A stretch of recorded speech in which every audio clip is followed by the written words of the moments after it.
Welcome to our channel દોસ્તો.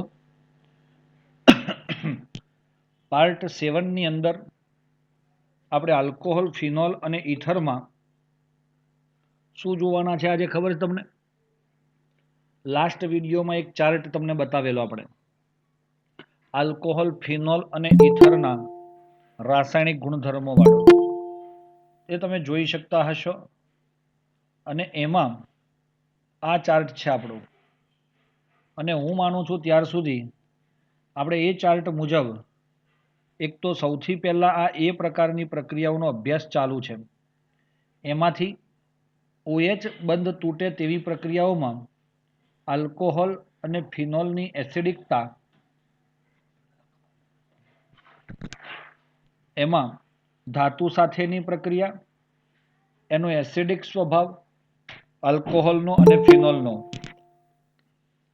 આપણે આટલી વસ્તુ જોઈ છે. ઓકે, હવે તમારે એસ્ટરીકરણ કરવું છે એટલે તમે શું કરશો? એસ્ટરીકરણ દરમિયાન કાર્બોક્સિલિક એસિડ સાથે પ્રક્રિયા કરો એટલે એની કોની? આલ્કોહોલની કાર્બોક્સિલિક એસિડ સાથે. બીજું એક સંયોજન હું તમને આપું છું દોસ્તો, R-CO2O, એને કહેવાય છે એસિડ એનહાઇડ્રાઇડ. અને છેલ્લે આવે છે RCOCl, એને કહેવાય છે એસિડ ક્લોરાઇડ. તો મિત્રો મારે તમને એટલું કહેવું છે કે આ પ્રકારની પ્રક્રિયા આપણે મારા ખ્યાલ પ્રમાણે એસ્ટરીકરણ સુધીની બાકી છે. પછીથી આપણે CO વાળી પ્રક્રિયાઓ તરફ આગળ વધીશું. તો મિત્રો તૈયાર થઈ જાઓ તમે. ચલો આપણે આગળ વધીએ તેમ આપણી એસ્ટરીકરણની જે પ્રક્રિયા છે તેમાં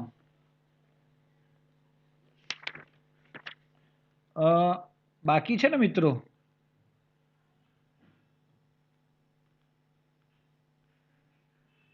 એસ્ટરીકરણ એટલે શું? એસ્ટર બનવું. દોસ્તો એસ્ટર બનવું એટલે શું? એસ્ટર ક્યારે બને? તો આલ્કોહોલ અથવા તો ફિનોલની કાર્બોક્સિલિક એસિડ સાથેની પ્રક્રિયાથી એક તો એસ્ટર બને. હું તમને સમજાવું છું, અહીંયા ધ્યાન રાખજો એકદમ. આ આપણો આલ્કોહોલ છે, તેની પ્રક્રિયા આપણે કરીએ છીએ કાર્બોક્સિલિક એસિડ સાથે. સાંભળજો, તો તમને એસ્ટર મળે છે. કેવી રીતે? તો આ આલ્કોહોલમાંથી તમારો આ બંધ તૂટે છે. એ તો આપણે આગળ થિયરીનું હેડિંગ જ આ છે કે કયો બંધ તૂટવો? તો OH બંધ તૂટવો. તો એ બંધ તૂટે છે તો તમને ખબર પડી જાય કે O- અને H+ બને છે. આપણે પ્રેઝન્ટ મિત્રો ઇન બિટવીન ભરીશું. ઓકે, તો તૈયાર રહેશો. RCOOH ની અંદર આ છે તમારો આ પ્લસ અને આ માઇનસ. OH સમૂહ તૂટો પડે. આ રીતનું બંધારણ હોય દોસ્તો આનું. કાર્બોક્સિલિક એસિડ આ પ્રકારનું બંધારણ ધરાવે છે. તેમાં આપણને આ C-O બંધ તૂટવાની વાત આવે છે. આ માઇનસ અને આ પ્લસ. હવે શું થયું? આ R-O તો છે જ માઇનસ, અને એ C સાથે ડબલ બોન્ડથી O અને R જોડાય છે. તો બંધ જ્યાંથી તૂટે ત્યાંથી જોડાય તેવું આગળ પણ તમને બતાવ્યું હતું. એ પાછું અહીંયાથી એ જ નિયમ અનુસાર આપણને જોવા મળે છે. આ H+ અને OH- શું બનાવે છે? એસ્ટર, એટલે H2O બનાવીને દૂર થાય. અને ફાઇનલી આપણને આ છે તમારો આલ્કોહોલ અને આ છે કાર્બોક્સિલિક એસિડ. તો એ બેની પ્રક્રિયાથી આપણને આ મળી જાય છે. કોણ?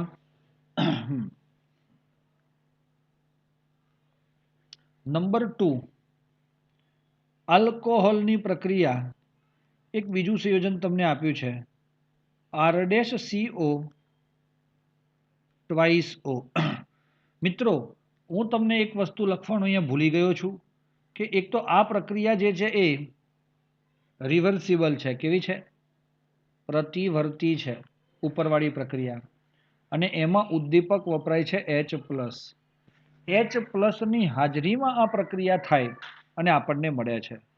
એ same to same carboxylic acid હોય કે તમારો કોણ હોય આ સંયોજન RC⋯O 2 વાર છે ને, તો હું C⋯O R' એવું 2 વાર લખું અને વચ્ચે O મૂકું છું, જોજો. એટલે આ થાય છે એસિડ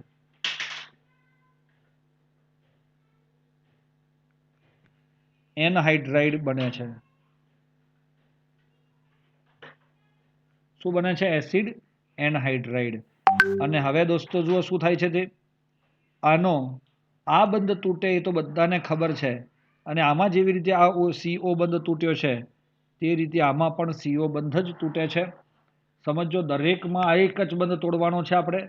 અને તમને ખબર છે ઓક્સિજનની વિદ્યુત ઋણતા વધારે છે, કાર્બનની ઓછી છે, એટલે કાર્બન પ્લસ બને.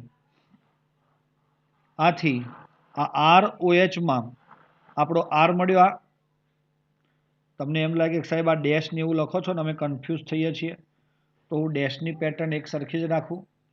તો તમે અહીંયા ધ્યાન રાખો, જુઓ આ ઉપરવાળામાંથી આલ્કોહોલમાંથી હું ડેશ કાઢી નાખ્યો છે.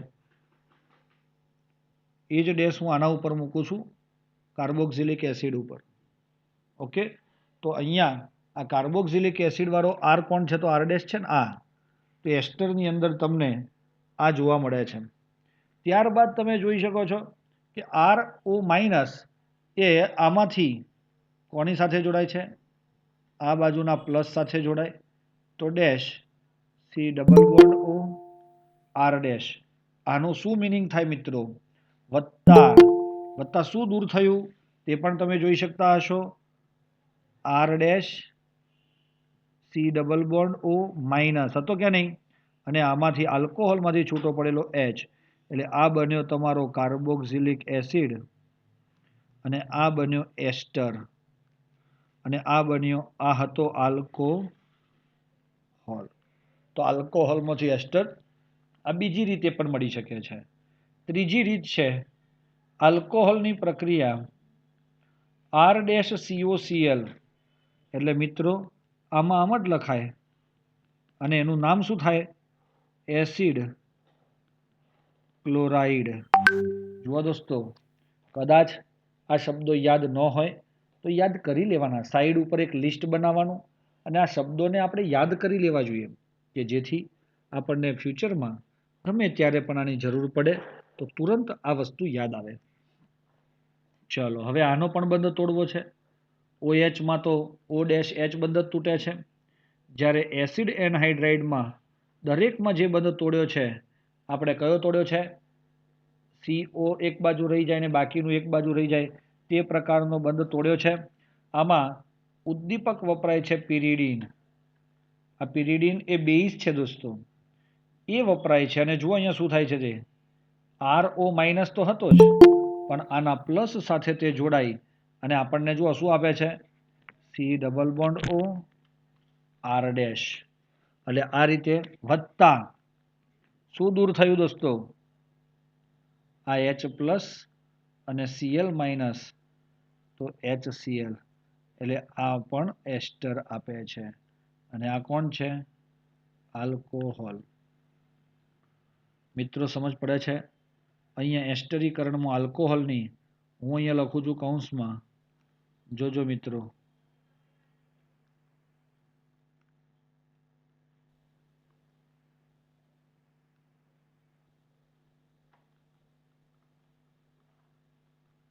કાર્બોક્સિલિક એસિડ સાથે, ચલો પહેલી પ્રક્રિયા.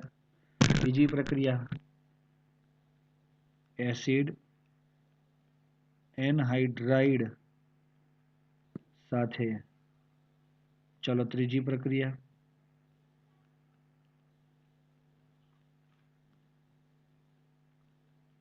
એસિડ ક્લોરાઇડ સાથે. દોસ્તો, આ ત્રણે ત્રણ પ્રક્રિયાઓ તમે અનુભવી ચૂક્યા છો. હવે હું એક જ એક્ઝામ્પલ આપું છું તમને. જ્યારે આલ્કોહોલની પ્રક્રિયા કાર્બોક્સિલિક એસિડ સાથે થાય તો H+ ની હાજરીમાં આ ઇથેનોલ છે, અને આ પ્રોપેન 3 કાર્બન છે અને COOH ને કહેવાય છે કે ભાઈ આ છે તમારો ઓઇક એસિડ. તો પ્રોપેન વત્તા ઓઇક એસિડ, તો શું નામ કહેશો એનું? Propanoic acid. શું કહેશો એનું? Propanoic acid. ચલો દોસ્તો, સમજ પડી જાય. અને એ રીતે જો આપણે એ કરીશું તો હવે તમે જોઈ શકતા હશો કે તમારો આ બંધ તૂટે, પ્લસ માઇનસ, આનો OH તૂટે, માઇનસ પ્લસ. આ OH કેમ તૂટ્યો? તો હું તમને બતાવું ને. CH3 CH2 C double bond O OH હતો, તો આ બધો તૂટ્યો, આ પ્લસ અને આ minus. CH3 CH2O minus dash C double bond O dash CH2 CH3, આવું બંધારણ આપણને મળે છે. તમને એમ થાય કે સાહેબ આનું નામ શું? તો એસ્ટરનું જ્યારે નામકરણ થતું હોય દોસ્તો, ત્યારે તમારે કેટલાક નિયમો ધ્યાન ઉપર લેવાના છે. આ એસ્ટર સમૂહ છે. હંમેશા યાદ રાખો, પહેલો નિયમ એવો છે, O સાથે જે સમૂહ જોડાય, O સાથે જે સમૂહ જોડાય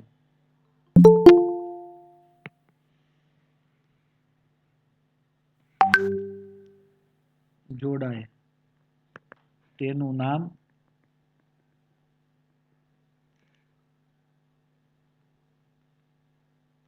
આલ્કાઇલ સ્વરૂપે પ્રથમ લખવું. આ પહેલો નિયમ, બરોબર છે. અને બીજો નિયમ જોજો, આ એક વસ્તુ ધ્યાન રાખજો. O સાથે જોડાયેલ સમૂહ કોણ આ બંનેમાં? ચલો હું તમને એમ કહું છું, આ ડાબી બાજુનો છે લેફ્ટ સાઈડ અને આ રાઈટ સાઈડ છે.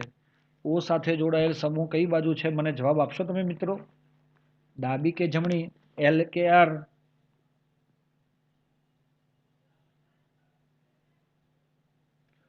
Very good અસ્મિત.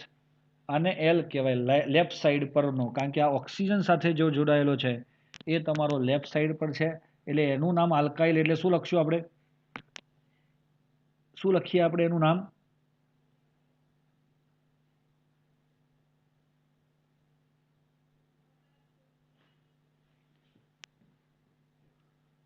મારા ખ્યાલ પ્રમાણે આપણે એનું નામ ઇથાઇલ લખવું જોઈએ. રાઈટ છે કૃષિ? કેમ? કારણ કે આ તો શું છે, એનો આલ્કાઇલ સ્વરૂપે લખવાનું કીધું ને આપણે, એટલે એનું નામ દોસ્તો ઇથાઇલ લખાય. હવે બીજો નિયમ એમાં જુઓ, આપણે અલગ કલરથી લઈએ ને તો બીજો નિયમ સરસ લાગે. ચાલો,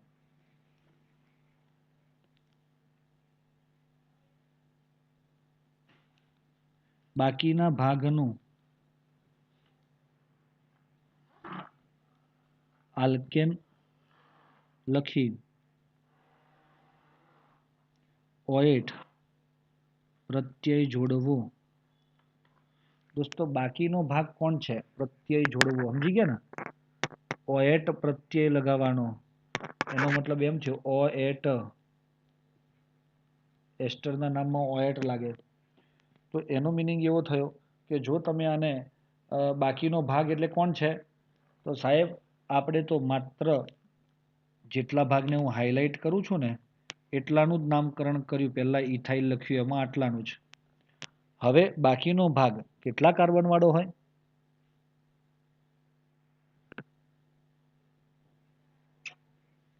કેટલા કાર્બન વાળો હોય દોસ્તો?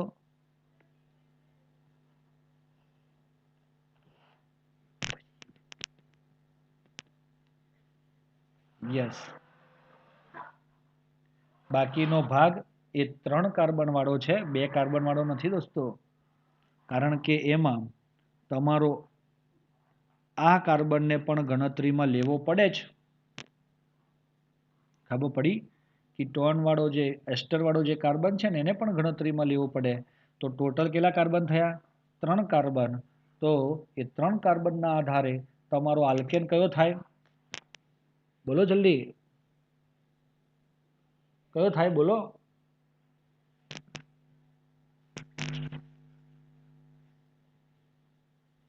યસ, પ્રોપેન અને ઓએટ લગાવો તો શું નામ થાય? અંગ્રેજીમાં લખી આપું કે ગુજરાતીમાં લખું?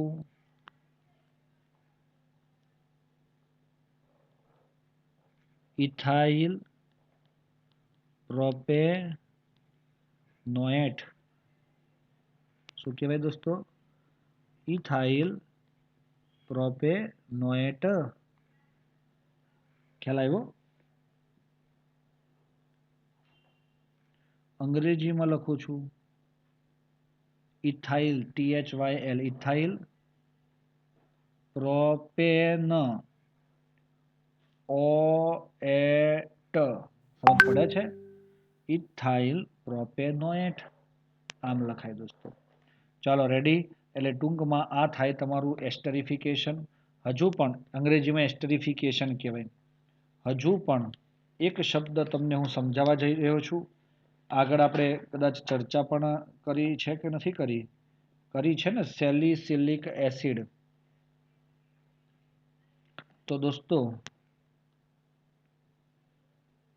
સેલિસિલિક એસિડ એનું સૂત્ર આવું છે, જુઓ. બેન્ઝીન રિંગ ઉપર COOH અને ઓર્થો સ્થાન ઉપર OH. આનું જ નામ છે salicylic acid.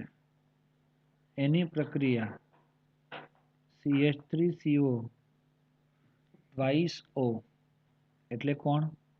CH3 C double bond O O C double bond O CH3. તો એનું નામ થાય દોસ્તો, શું કહેશો?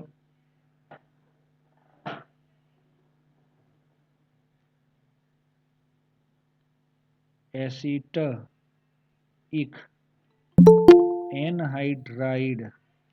એસિટિક એનહાઇડ્રાઇડ તરીકે ઓળખવામાં આવે છે. મિત્રો સાંભળજો ધ્યાનથી. હવે શું થાય છે તે જુઓ. પેલાની અંદર પણ આલ્કોહોલ હતો, આમાં પણ આલ્કોહોલ આવે, અને એને આપણે એસિડિક માધ્યમમાં જ્યારે પ્રક્રિયા કરીએ છીએ, અને હા સોરી, આ પ્રક્રિયા રિવર્સિબલ નથી પાછી, એટલે આપણે એને માત્ર પુરોગામી પ્રક્રિયા જ દર્શાવીશું. અને હવે આનો પાછો આ જ બંધ તૂટે, માઇનસ અને પ્લસ થાય. આમાંથી કયો બંધ તોડશો તમે? COOH વાળો કે OH વાળો? જેનું નામ લખો એ લખો, OH અથવા COOH. કયો તોડશો?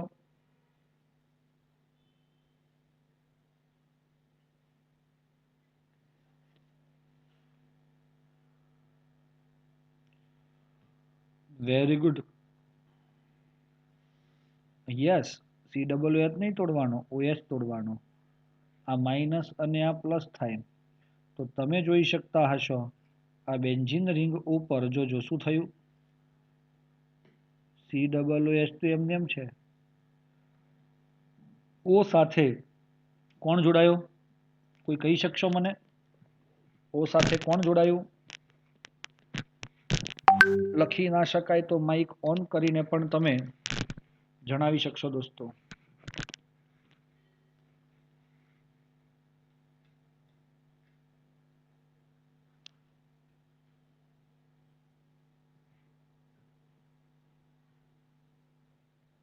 Very good. આ દેખાય છે કે જે પ્લસ થયો છે એ જ જોડાવાનો છે. તો એ આની સાથે COCH3 જોડાય છે.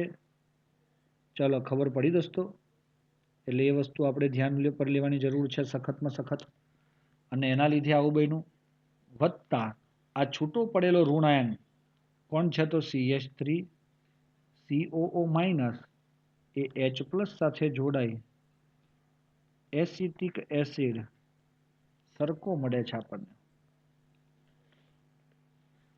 હવે આ સેલિસિલિક એસિડ હતો એનો H દૂર થઈ COCH3 સમૂહ દાખલ થયો, તો એનું નામ છે દોસ્તો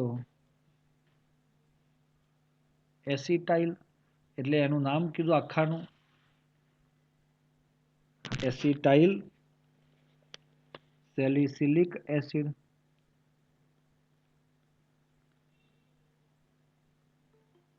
દોસ્તો આ એસિટાઇલ સેલિસિલિક એસિડને જ એસ્પિરિન કહેવાય. ભાઈ આની દવા તમે લીધેલી છે, કેટલાય બાળકોએ લીધી હશે. મિત્રો ખબર છે એસ્પિરિન નામ સાંભળ્યું છે? દર્દ કા અંત તુરંત આપણે એવી એડવર્ટાઇઝ પણ જોતા હોય તો આ એ છે સેલિસિલિક એસિડ કે જે તમારું શેના માટે વપરાય છે? વેદનાહાર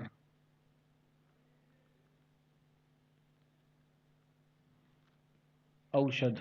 કયું ઔષધ છે તે? વેદનાહાર ઔષધ છે. કોણ ભાઈ?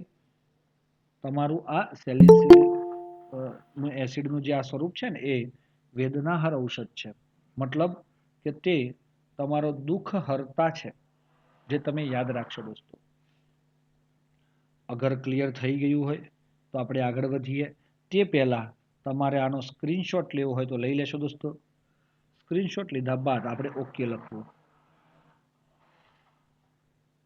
Very good. ચાલો લેવાઈ ગયો. ફાઇન. આગળ આનો પણ લઈ લઈએ એટલે સેલિસિલિક એસિડ આવી જાય આમાં.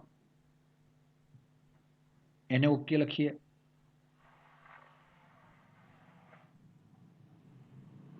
તમારે નોટ્સ બનાવવાની કમ્પલસરી રાખવાની. આ સ્ક્રીનશોટ લીધા પછી એમાંથી નોટ બનાવી દેવાની અને પછી ટેક્સ્ટબુકમાં સાથે નોટ્સને મેચ કરવાની દોસ્તો. એ કરશો તો વધારે ખ્યાલ આવશે. એસ્ટરીકરણની આ પ્રક્રિયામાં તમે ટેક્સ્ટબુકમાં જોશો ને તો તમને અહીંયા આ જે સ્ટાર્ટિંગમાં જુઓ આ આર જે લખ્યો છે ને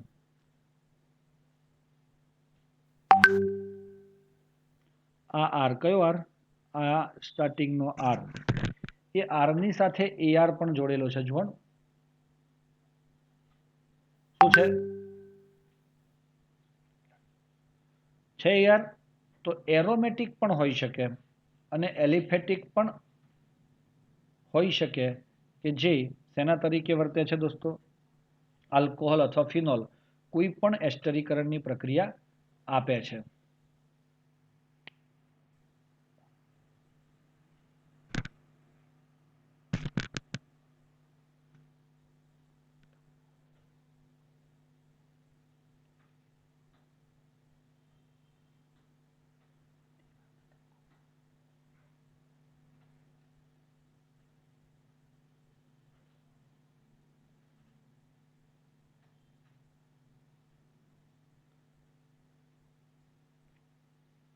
ચલો ઓકે દોસ્તો. તો એ એસ્ટરની બનાવટ જે છે એમાં આપણે આટલે સુધી રાખીએ છીએ. હવે ત્યારબાદ આપણો સેકન્ડ ટોપિક જે આવે છે એને પણ હું તમને ચાર્ટમાં તો પહેલા એકવાર બતાવી જ દઉં દોસ્તો. ચલો આ ચાર્ટની અંદર તમે જોયું, શું જોયું દોસ્તો? કે ભાઈ આ સુંદર રીતે તમારી પહેલી પ્રક્રિયાઓ પૂરી થઈ. હવે બી પ્રકારની પ્રક્રિયાઓ આપણે જોવાની છે. તો જુઓ તમે કોની કોની સાથેની તે પ્રક્રિયાઓ છે.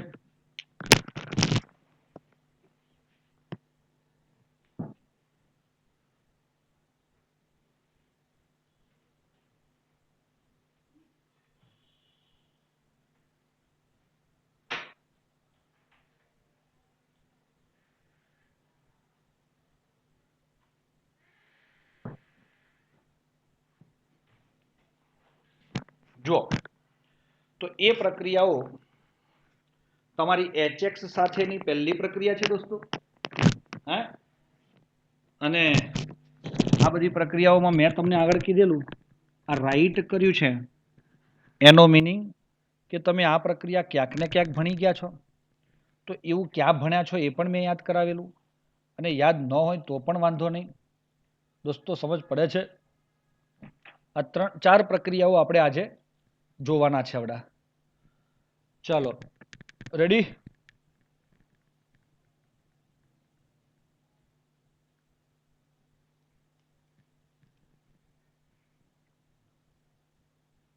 નંબર બી C-O બંધ તૂટવાથી થતી પ્રક્રિયાઓ એમાંથી પહેલી છે HX સાથે. કોની સાથે? HX સાથે. તો મિત્રો આ HX એટલે કોણ? Hydrogen halide. આ HX એટલે કોણ? Hydrogen halide. હવે હું તમને એમ પૂછું છું, જોજો દોસ્તો, કોની પ્રક્રિયાઓ? તો સાહેબ આલ્કોહોલની. કયો બંધ તોડવાનો છે એ પછી કહું. ઉપર લખ્યું તો છે, હું પછી કહું. એની પ્રક્રિયા જ્યારે આપણે નિર્જળ ZnCl2 સાથે કરીએ છીએ. કોની સાથે? નિર્જળ ZnCl2 સાથે. તો આવી પ્રક્રિયા તમે ક્યાંય જોઈ છે દોસ્તો? તો હું બતાવું ને, કાઢો 294 પાના નંબર.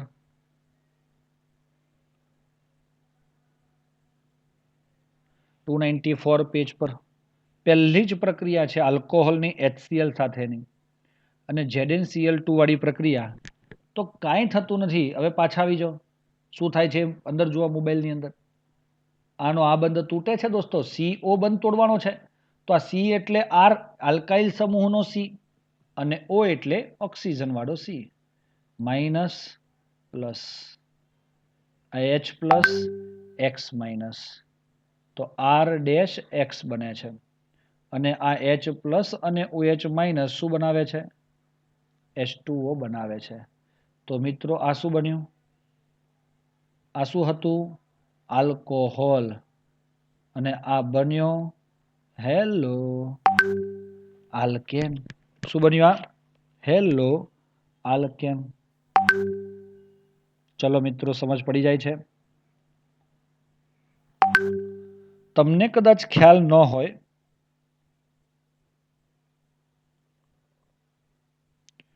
તો હું તમને એક વસ્તુ સમજાવી દઉં કે એ વખતે મેં તમને એક શબ્દ પણ લખાયો હતો. આ પ્રક્રિયા લ્યુકાસ કસોટી તરીકે ઓળખાય છે. હાઇલાઇટ કરજો. કસોટી હોય તો કોઈકની પરખ હોય. તે આલ્કોહોલની પરખ માટે વપરાય છે. આ મિત્રો પરખ કરવી એટલે શું? ઓળખ કરવી. કેવી રીતે તે ઓળખ કરે છે તે પણ હું તમને બતાવું છું મિત્રો. યસ, જો 3 ડિગ્રી તૃતીયક આલ્કોહોલ હોય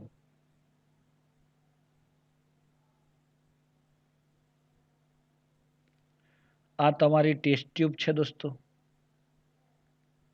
આ ટેસ્ટ ટ્યુબની અંદર તમે શું લીધું? આલ્કોહોલ લીધો 3 ડિગ્રી. એમાં ZnCl2 નાખ્યું, HX તરીકે HCl પણ નાખ્યું, અને તો જે દ્રાવણ તરત જ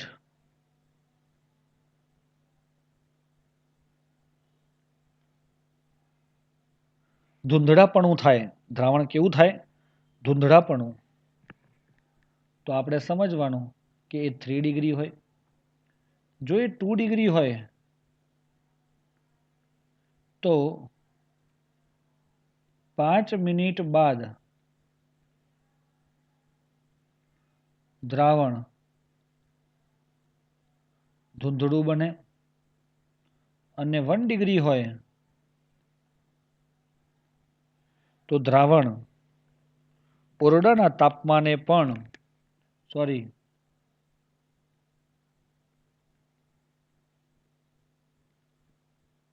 ધૂંધળું બનતું નથી. આ ધૂંધળું એટલે શું સાહેબ?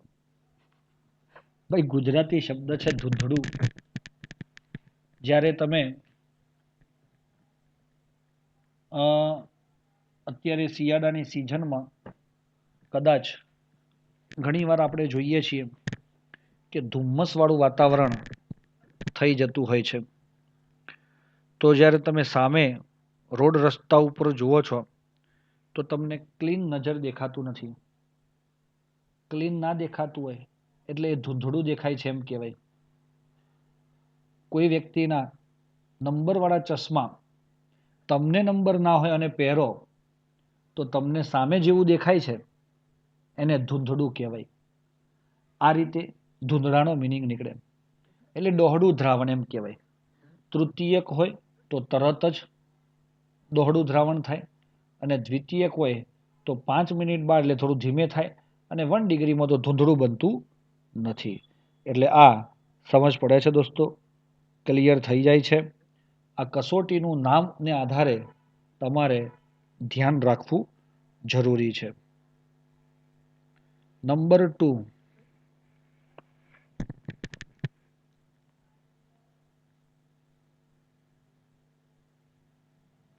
ફોસ્ફરસ ટ્રાયહેલાઇડ PX3 સાથે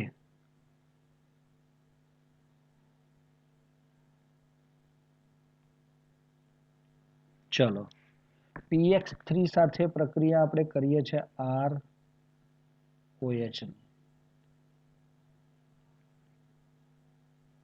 સેમ પેજ 294 પાનું કીધું હતું ને, ત્યાં સેમ પેજ પર જ જુઓ ચોથી કે પાંચમી રિએક્શન આ જ છે. હવે અહીંયા સમજો તમે, બધી એકની એક વસ્તુ રિપીટ થાય અને આપણે ગાંડાની જેમ રડે જઈએ તો ના ચાલે ને ભાઈ. આનો આ બંધ તૂટે છે એ તો સૌ જગતને ખબર છે, અને આનો આ બંધ તૂટે છે, આ P અને X વચ્ચેનો બંધ. તો મિત્રો કોણ પ્લસ અને કોણ માઇનસ બને R અને OH માં? O ની વિદ્યુત ઋણતા વધારે છે એટલે R માઇનસ બને અને કાર્બન વાળો આલ્કાઇલ સમૂહ જે છે એ પ્લસ બને. હેલોજનની વિદ્યુત ઋણતા વધારે હોય અને ફોસ્ફરસની ઓછી હોય, આથી P પ્લસ અને X માઇનસ બને. હવે શું થાય છે તે જુઓ. આ R સાથે આ R પ્લસ સાથે X માઇનસ જોડાય અને આ P પ્લસ સાથે OH માઇનસ જોડાય. ઓકે, આનો તો +1 હતો અને આનો -1 હતો એટલે RX ફિક્સ થઈ ગયું. પણ આ PX3માં P નો તો +3 છે, કારણ કે ચોકડી ગુણાકાર કરો તમે તો 3 હેલોજન હોય તો સામે જતા +3 થઈ જાય. +3 અને -1 છે. તો આવી કન્ડિશનમાં તમે કહી શકશો કે શું થઈ રહ્યું છે અહીંયા? આમાં PX +3 હોવાથી આપણને શું આપશે તે? POH thrice. શું આપશે દોસ્તો? POH thrice. અને જો POH થ્રાઇસ H3PO3 તરીકે ઓળખવામાં આવે છે. દેખાય છે? આ H3 P1 અને O પણ 3. પછી આ OH3 થયા તો તમારે સામે આલ્કોહોલના પણ પ્રક્રિયકને 3 કરવા પડે. 3 આલ્કોહોલ થયા હોય તો 3 RX થાય અને 3 RX થાય તો PX3 તો 3 જ છે.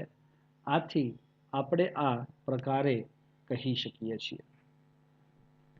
આ છે તમારો આલ્કોહોલ, આ છે ફોસ્ફરસ ટ્રાયહેલાઇડ અને આ છે હેલો આલ્કેન ફોસ્ફરસ એસિડ. શું કહેવાય છે? ફોસ્ફોરસ એસિડ. તમે H3PO4 ભણ્યા છો, જેને ફોસ્ફોરિક એસિડ કહેવાય, અને H3PO3 ને ફોસ્ફોરસ એસિડ તરીકે ઓળખવામાં આવે છે, નવાજવામાં આવે છે. ચલો હવે હું તમને અહીં CH3 CH2 OH ની પ્રક્રિયા PCl3 સાથે કરું. ચલો આનું આલ્કોહોલ એટલે કોણ નામ છે? 2 કાર્બન છે સાહેબ, તો ઇથેન અને OH સમૂહ છે તો ઓલ લાગે. આનું નામ છે ફોસ્ફરસ. ટ્રાય હેલાઇડની જગ્યાએ હવે કહેવાય ક્લોરાઇડ. તો આનો પણ આ જ બધ તૂટે માઇનસ પ્લસ, આનો પણ સેમ એજ +3 અને -1. તો એટલી વસ્તુ તમારે યાદ રાખવી પડે હવે સમજ્યા પછી કે ભાઈ OH ના સ્થાને શું આવવાનું છે? Cl આવવાનું છે અને Cl ના સ્થાને OH જવાનો છે. આનું નામ થાય છે ક્લોરો ઇથેન અને આને H3PO3 ફોસ્ફોરસ એસિડ મળે છે. શું મળે છે? ફોસ્ફોરસ એસિડ. બચ્ચાઓ સમજ. હવે કોઈ પણ આલ્કોહોલ તમે OH વાળો લઈ અને આ કથા કરી શકો છો? સમજ પડે છે? ધ્યાન રાખી શકો દોસ્તો. અગર ક્લિયર થઈ ગયું હોય તો સ્ક્રીનશોટ લઈ લો દોસ્તો. એના પછી આપણે ત્રીજી પ્રોસેસ જોવા જઈ રહ્યા છીએ.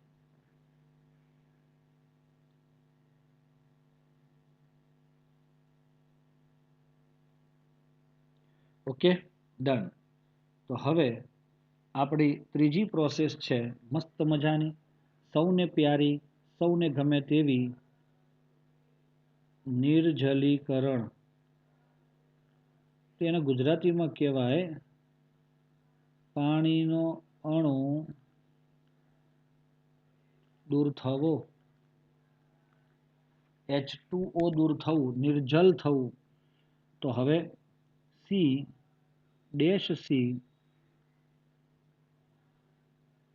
H અને OH આ કોણ છે દોસ્તો? H અને OH માં કોણ છે? આ છે આપણો આલ્કોહોલ. આ કોણ છે? આલ્કોહોલ. જ્યારે H+ ની હાજરીમાં એને ગરમી આપવામાં આવે એસિડ H2SO4. તમને હજુ પણ હું લખાવી શકું છું. અહીંયા બહુ બધી ઓપ્શન્સ છે મારી પાસે. અહીંયા હું પહેલાં H+ એટલે H2SO4 જ હાલ કહું છું.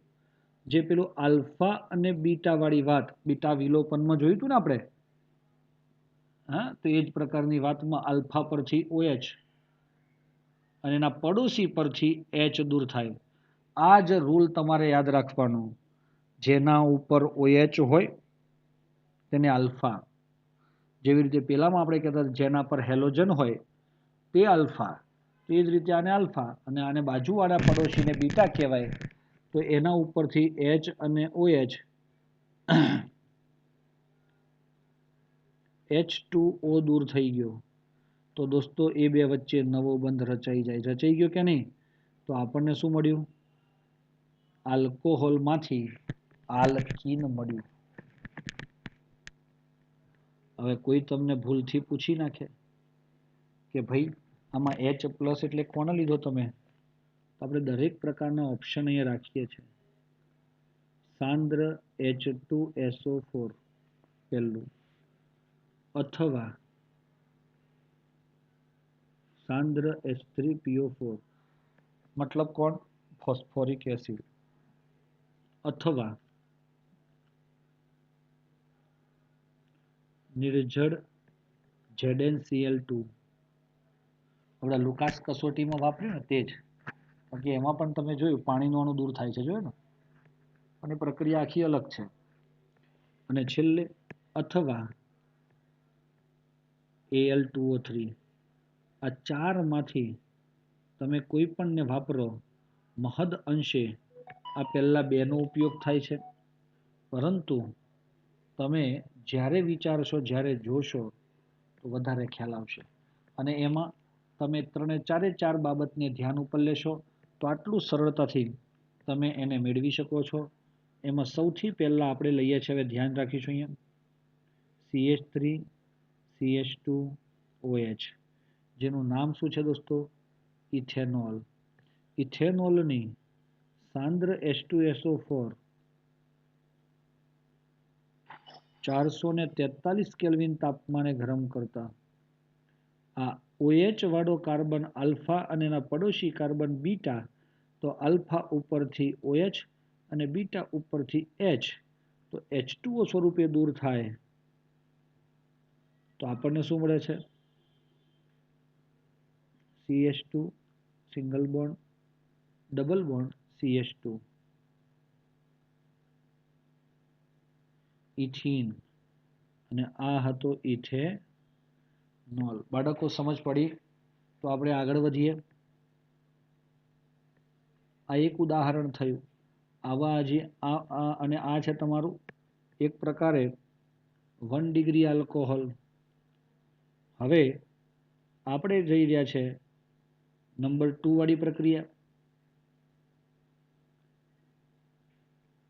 CH3 CH3 OH, તો આલ્ફા કાર્બન વાળો OH વાળો કાર્બન આલ્ફા, એનો પડોશી કોઈ પણ સાઈડનો એક લઈ અને આલ્ફા ઉપરથી OH અને બીટા ઉપરથી H, એ H2O સ્વરૂપે દૂર થાય તો શું મળ્યું તમને? આ ડાબી બાજુ તો CH3 એમને એમ છે, CH, જમણી બાજુએ CH2. આ પ્રક્રિયામાં આપણે શું વાપરીએ છીએ? જો તમે ધ્યાન ઉપર લેશો તો 80% H3PO4, પેલામાં સાંદ્ર H2SO4 બહુ પ્રબળ એસિડ છે તે એ લેવો પડતો હતો. જ્યારે પેલું ટેમ્પરેચર થોડું ઘટી અને 440 થયું, સાંદ્રતા તો ઘટી ને, આ પ્રોપીન મળે છે. ચલો હવે આનું નામ શું છે? Propane to all. સમજાય છે દોસ્તો? ત્યારબાદ આપણે એને તૃતીયક આલ્કોહોલ સાથે કામ કરાવડાવીએ. તો ચલો જોઈ શકો છો તમે, CH3 CH3 CH3 અને હજુ પણ તૃતીયક લીધો તો 20% H3PO4, બાકીનું 358 કેલ્વિન તાપમાને ગરમ કરીએ છીએ. તો આલ્ફા અને બીટા, આલ્ફા ઉપરથી OH અને બીટા ઉપરથી H દૂર કરી RC CH3 double bond CH2 બનાવે છે. આનું નામ 1 2 3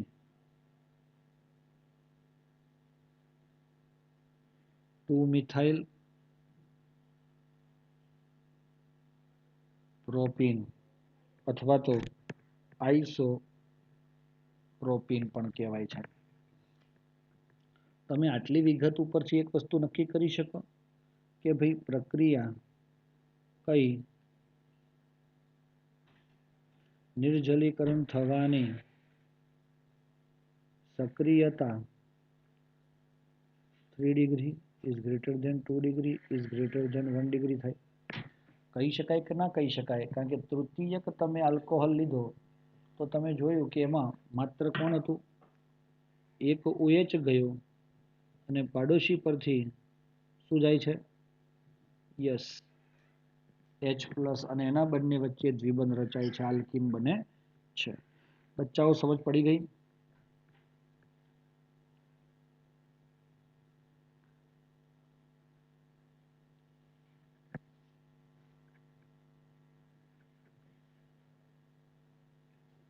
આ બધા આલ્કોહોલ જ છે, એમાં સમજ શું ના પડી તમને? બોલો જો.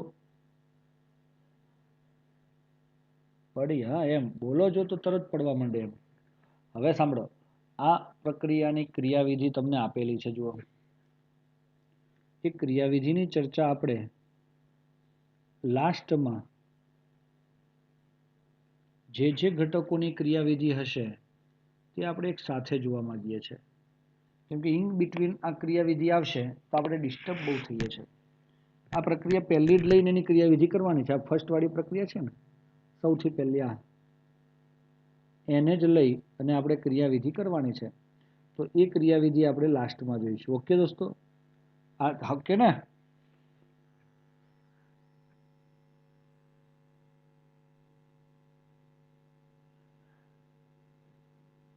ભૂલી જવું તો યાદ કરાવજો. હવે આની અંદર એક ટોપિક આવે છે લાસ્ટ છેલ્લો ચોથા નંબરનો ઓક્સિડેશન. દોસ્તો કોનું આવે છે? ઓક્સિડેશન.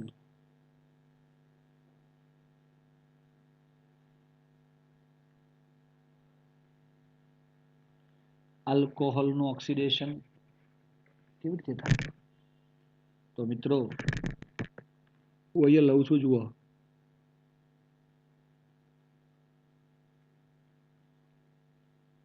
આ કોઈ આલ્કોહોલ છે તમારી પાસે,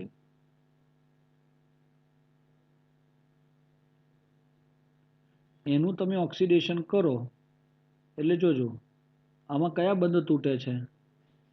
OH અને CH બંધ તૂટે. જુઓ, એટલે એક આ બંધ તૂટશે અને એક આ તૂટશે.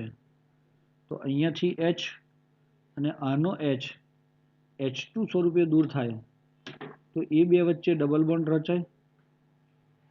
હા કે ના? કાર્બન અને ઓક્સિજન વચ્ચે ડબલ બોન્ડ રચાયો, અને એ રચાય તો આપણે એને કહીએ છીએ RCHO, અને એ એટલે આલ્ડીહાઇડ. આ છે આપણો આલ્કોહોલ. ચલો આગળ વધીએ. તો આગળ હજુ વધુ ઓક્સિડેશન થાય તો એમાં એક ઓક્સિજન ઉમેરાય અને R C double bond O OH બને છે, કાર્બોક્સિલિક એસિડ. તો ઓક્સિડેશન દ્વારા આલ્કોહોલમાંથી તમારી કન્ડિશન આલ્ડીહાઇડ પણ બને અને કાર્બોક્સિલિક એસિડ સુધી પણ તમે પહોંચી જઈ શકો છો. આ પ્રક્રિયાને વિહાઇડ્રોજનીકરણ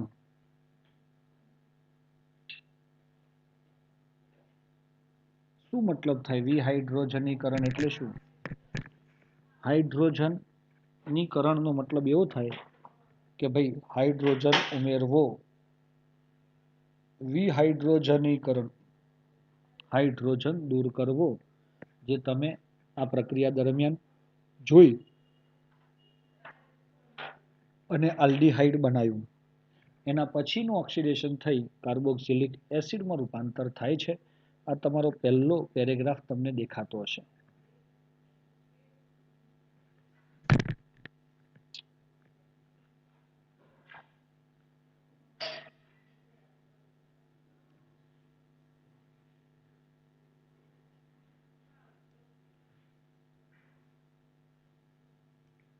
પ્રબળ ઓક્સિડેશન કરતા KMnO4 વત્તા એસિડિક KMnO4 એ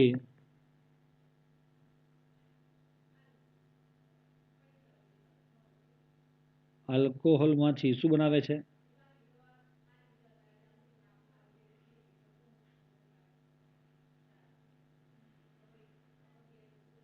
કાર્બોક્સિલિક એસિડ મળે છે. આલ્કોહોલમાંથી કાર્બોક્સિલિક એસિડ બને છે. મિત્રો હા, તો બાકીના નિર્બળ ઓક્સિડેશન કરતા જેવા કે CrO3 PCC એ બધામાંથી અને Cu574 આટલામાંથી આપણને શું મળે છે દોસ્તો? 573 આપણને આલ્કોહોલમાંથી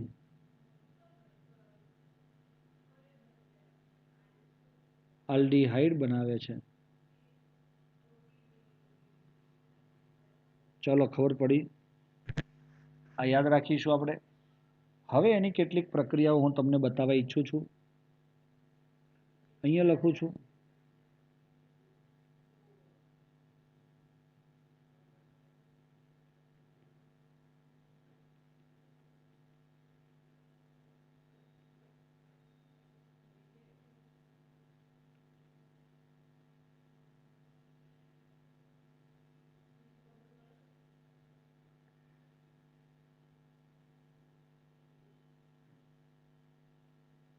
ચલો પ્રાથમિક આલ્કોહોલનું ઓક્સિડેશન આપણે બતાવીએ છીએ RCH2OH શું છે ભાઈ RCH2OH એનું ઓક્સિડેશન આપણે કરીએ છીએ KMnO4 H2SO4 વાળો જ્યારે ઓક્સિડેશન કરતા આપણે વાપરીએ છીએ દોસ્તો ત્યારે તેમાંથી આ સીધો જ અહીંયા તો આપણે બે તબક્કા પણ બતાવ્યા પણ આ સીધો જ આ CH2OH નું COOH માં રૂપાંતર થયું એટલે એટલા જ કાર્બન છે એમાં હવે આ કોણ છે આલ્કોહોલ કાર્બોક્સિલિક એસિડ તો મિત્રો સમજ પડે છે આપણને આ રીતે આપણને પ્રાપ્ત થયું KMnO4 એસિડિક ઉમેરવાથી કાર્બોક્સિલિક એસિડ મળે છે પરંતુ RCH2OH માં તમે CrO3 એક અથવા બીજું કોણ PCC એનું નામ છે દોસ્તો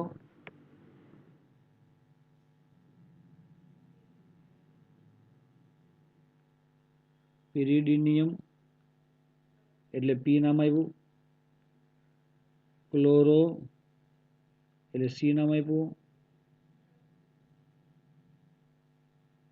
અને ક્રોમેટ પિરિડિનિયમ ક્લોરોક્રોમેટ સાથે જ્યારે પ્રક્રિયા થાય અથવા Cu 573 કેલ્વિન તો આ બધી જ પ્રક્રિયાઓ દરમિયાન તમારો COOH નથી બનતો પણ CH2OH નું CHO માં રૂપાંતર થાય છે શેમાં રૂપાંતર થાય છે CH2OH માં 1 ડિગ્રી આલ્કોહોલ આલ્ડીહાઇડ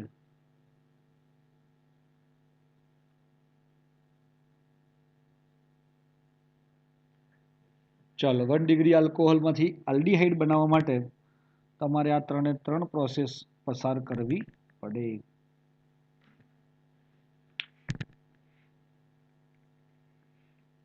આ પીસીસી એ કોનું મિશ્રણ છે ખબર પડી પિરિડીન ક્રોમિયમ ટ્રાયોક્સાઇડ અને HCl નું સૂત્ર દોરી આપું આ N જોડાય એટલે આ પિરિડીન કહેવાય પિરિડિનિયમ એટલે પ્લસ અને આ Cl એ આવી રીતે જોડાય અને CrO3 આપણને મળે છે પીસીસી નું સૂત્ર ક્રોમિયમ ટ્રાયોક્સાઇડ તો આ રીતે પ્રાથમિક આલ્કોહોલનું ઓક્સિડેશન સમજ પડ્યું હોય દોસ્તો તો સ્ક્રીનશોટ લઈ લો આપણે દ્વિતીયક અને તૃતીયકને લગભગ 5 મિનિટ લાગશે એટલામાં પૂરો કરીએ તો ઓકે લખો દોસ્તો તમને કંઈ પણ અહીંયા એવું લાગે છે R ની જગ્યાએ તમે શું મૂકી શકશો ડેશ R ની જગ્યાએ તમે CH3 મૂકો CH2CH3 મૂકો 3 કાર્બન વાળો CH3 મૂકો તો પણ તમને જે મળે છે એ જવાબ જે રીતે આપણે સમજ્યા છીએ સમજાવ્યો છે તમને એ રીતે જ તમને પ્રાપ્ત થાય એટલે એ તમારે જાતે કરવાના થશે ઓકે ચલો હવે એમાં 2 ડિગ્રી આલ્કોહોલની ઓક્સિડેશન CH3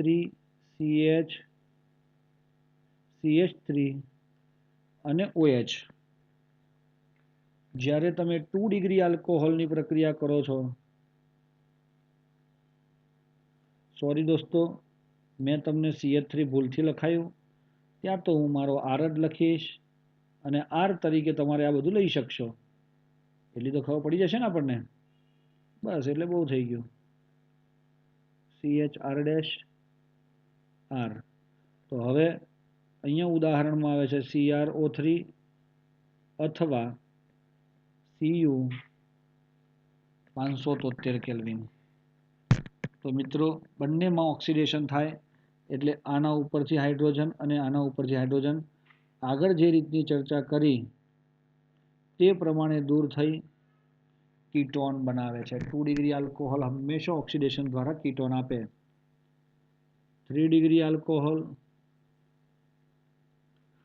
મિત્રો 3 ડિગ્રી આલ્કોહોલ આમ જનરલી શું કહેવાય છે? પ્રક્રિયા આપતો નથી એટલે ઓક્સિડેશન પામતો નથી. પણ પ્રબળ પ્રક્રિયા પરિસ્થિતિ હું તમને બતાવું છું ને, જુઓ બધી જ બાજુથી એના મિથાઇલ ભાઈઓ છે, ત્યારે આ કાર્બન અસમંજસમાં આવી જાય અને તે સમયે તે તૃતીયક આલ્કોહોલ સાથે તમારી પ્રક્રિયા આગળ વધારે તો પ્રબળ ઓક્સિડેશન કરતા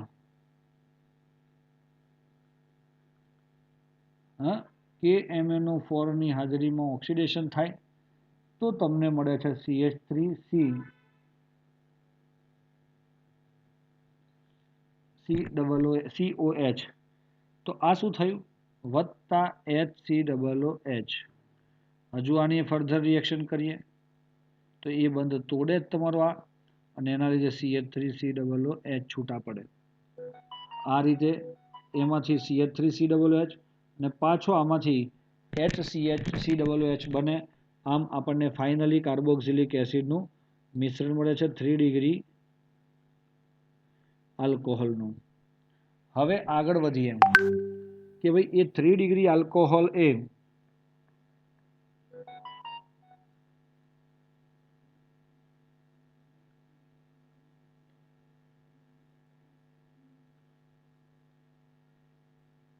આ 3 ડિગ્રી આલ્કોહોલનું કોપર અને 573 કેલ્વિન તાપમાન, જોજો આ કોપર 573 1 ડિગ્રી 2 ડિગ્રી 3 ડિગ્રી બધામાં આવ્યો છે કરતા હવે આમાં આલ્ફા ઉપરથી OH અને બીટા ઉપરથી H. આ તો બીટા વિલોપન જ થયું.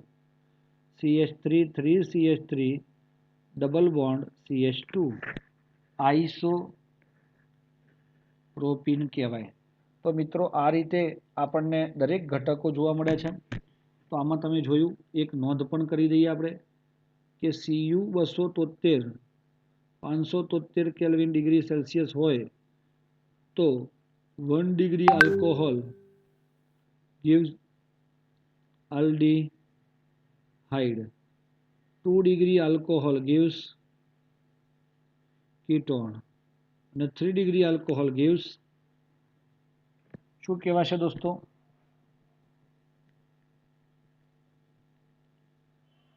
આલ્કીન. આ છેલ્લી પ્રક્રિયામાં તમે આલ્કીન જોયો કે નહીં? આ સીધી વાત છે, ગણતરી છે. દિમાગની અંદર 2 ડિગ્રી 3 ડિગ્રી એનું સેપરેશન રાખો અને આવી જ રીતે આની તૈયારી કરશો દોસ્તો. સ્ક્રીનશોટ લઈ લઈશું. ફિનોલની રાસાયણિક ગુણધર્મોની પ્રક્રિયા આપણે આવતીકાલે જોઈશું અને હાજરી પૂરી જાય ત્યાર સુધી મિત્રો રાહ જોઈશું આપણે. ઓકે દોસ્તો, થેન્ક યુ મિત્રો.